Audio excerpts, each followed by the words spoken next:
was born in the 9th Ward in New Orleans, Louisiana. I come from a family of griots.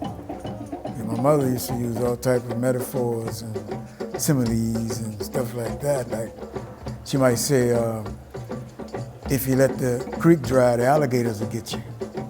And I'd be like, ain't no alligators around here, you know. Until I was older, I found out if you blew all your money, and the bill collectors will start calling you the next week, that's the alligators coming after you. Congo Square is a place they used to call it, what was it, Congo des Plains.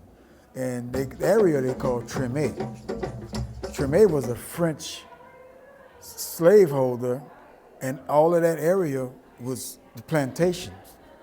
We can go out there on Sundays and play, regardless of what they do with the building. The area is very spiritual. In the 1700s, what we call Native Americans, they used to come out and sell their wares, you know, the corn and whatever they was growing, and they got to meet each other, meet and greet.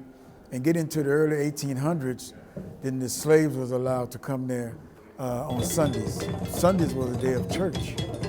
And the people that was allowed to come out and drum, the other slaves who heard the music got upset. A friend of mine, she's from Africa, and she sells all types of African art. That's how I got my hands on ngoni.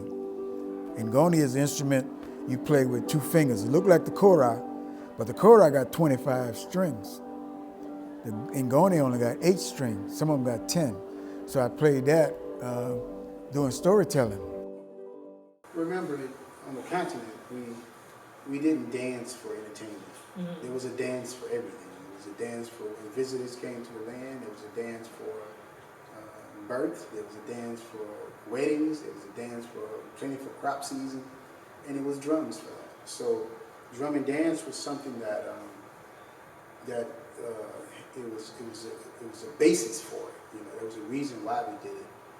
But the unique thing about that was, when we came here doing the transatlantic, most of those, the languages was taken, the drum was taken. And that's why the tambourine is present in some of the Indian tradition, because the drum was taken, we were speaking a language on the drum. But the dance was important because even though that the dance was outlawed until Sunday, we had people coming in from different parts of the continent and different parts of the Caribbean, so they brought their own expression to those gatherings, right? Which means that most of the traditional dances that we did in the countries that we came from was, I would say, New Orleanized. So if you did a dance of plenty for crop season, but when you got to Congo Square and you danced with people that was from different parts of Africa and different parts of the Caribbean and different parts of the world, that dance changed a little bit from traditional to everybody coming into this circle of dance with their own expression.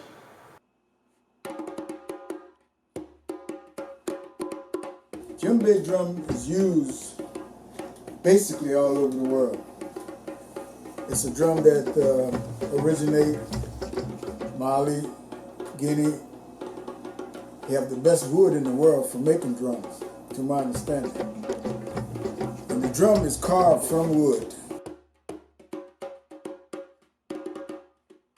And they take a very good drum carver to put together a masterpiece like this. This one has a larger head, and the skin is made of goat. We use goat because it's thin, but it's also strong. Jum Jum drum, which is the bass drum, is made different, and it has cow or calf skin on it. Being thicker, you can hit it with a stick. Okay? This one is basically a hand drum. It's called a djembe.